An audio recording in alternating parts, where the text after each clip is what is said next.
Maswerteng hapon po mga ka-STL. Narito na po ang resulta ng STL Bulacan para sa araw na to, second draw.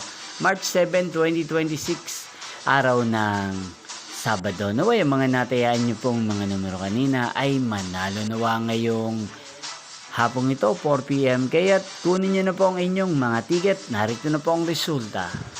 Ang mga numerong nanalo sa STL Bulacan ngayong hapong ito, March 7, 2026, 4 PM, second draw result, 30 at 6 in exact order again, 30 at 6. At ngayong hapong ito sa STL Bulacan, atin pong i-shoutout si Ate Marla ng Bulacan. Shoutout po sa inyo Ate Marla, sana po ay nasa maayos kayong kalagayan. At sa lahat po ng mga taga Bulacan, shoutout po sa inyong lahat.